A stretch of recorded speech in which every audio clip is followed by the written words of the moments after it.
Since the release of Trap, I've been seeing a lot of lists ranking M. Night Shyamalan's movies, and I've seen a common thread. Signs is often ranked pretty high on the list. People generally seem to really like this movie. And as I went over in my spoiler-free review earlier this week, I don't like it. So in this video, I want to do a spoiler breakdown of exactly why that is. Now, let's be clear about one thing. Signs is not a bad movie, not even close. There are plenty of good aspects to the movie, enough that I can actually see why it's a favorite among M. Night fans. But there are also a lot of things that bring down the quality of the movie, and chief among those issues is the themes that the movie tries to tackle, especially in the third act. Those themes are what I want to talk about in this video, but to give some context, I'll explain what happens in the movie for those who haven't seen it. Signs follows Mel Gibson's character, Graham Hess, who we quickly realize is a former Catholic priest who left the church due to a crisis of faith brought about by the death of his wife. And we mainly follow him as he and his family try to navigate and survive an alien invasion. Now, throughout the movie, we're given these little details that end up being relevant at the end. Graham's son Morgan has asthma.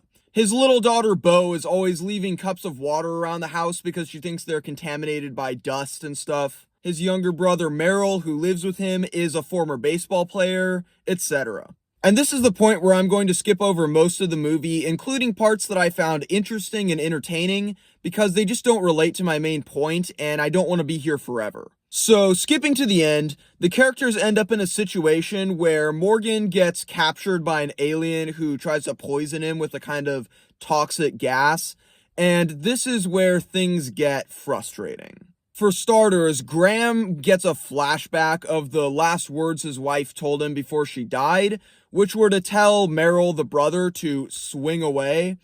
And apparently that was a providential message from God for this moment, so that they would know to use the baseball bat to attack the alien. Yeah. Secondly, it turns out that the aliens have a weakness to water, like it literally melts their skin, which raises a whole host of issues that I'm not going to get into in this video. But the important point is that Bo leaving cups of water around the house was also the hand of God, making it convenient to defeat the alien at the end. Then finally, we're told that Morgan's asthma was a miracle because it kept him from breathing in the toxic gas. In other words, there is no randomness, there are no coincidences, everything is providence. And this leads Graham to regain his faith and put on the robes of priesthood again. And this is where I have thematic issues with Signs. It basically ends up being a pro-faith film, which is cool to me. As a person of faith, I'm always interested to see my faith explored in film in a positive and interesting way. And that rarely happens, but a man can wish. My issue is that I don't like the way Signs explores faith.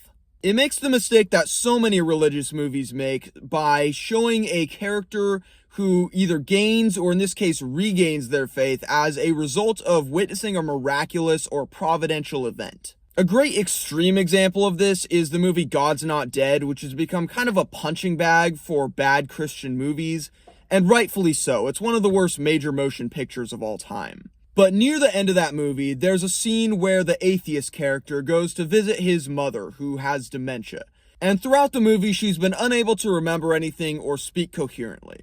But then this guy shows up and he starts asking, why does God allow innocent people to suffer and whatnot? And suddenly, this old lady starts giving this miraculously articulate sermon about why God allows suffering in the world and whatever. And while it's an understatement to say that Signs is a significantly less stupid movie than God's Not Dead, I still feel like it falls into a similar trap to a lesser degree. But what's the matter? Why am I objecting to this kind of thing being done in movies, especially if, as I confessed, I am a religious person? Well, there's two main issues. First of all, it's a textbook example of bad storytelling. It's literally the Deus Ex Machina convention. God reaches into the arena and does something to omnipotently affect the story and the characters. It's bad storytelling because it makes the characters passive. And I'm sorry, but the existence of God doesn't change what makes for a good and compelling story. But there's another, and for me, more serious problem with this convention, and that is that it just isn't true to life. Even if you, like me, believe in the possibility of the supernatural, you still have to admit that it is, at the very least, a rare occurrence to see the kind of providential jigsaw pieces falling into place that this movie tells us is how God works. Despite what your favorite Hallmark greeting card might say, miracles don't happen every day. At least not for the vast majority of people. And so, for instance, when you watch God's Not Dead, what you're left with is basically, hey, you should believe in Jesus because he made this fictional character's mom speak with miraculous clarity. Sure, that same thing might not happen to your mom with dementia, but hey, pay that no mind because Jesus is great! Yay! When you watch Signs, what you're essentially given is a pitch to believe in God because he worked all of these miraculous things together to save this fictional family. Sure, your friend might have had their entire family not be saved like this and die in a fire or something, but things are great for this fictional family. Isn't it inspiring?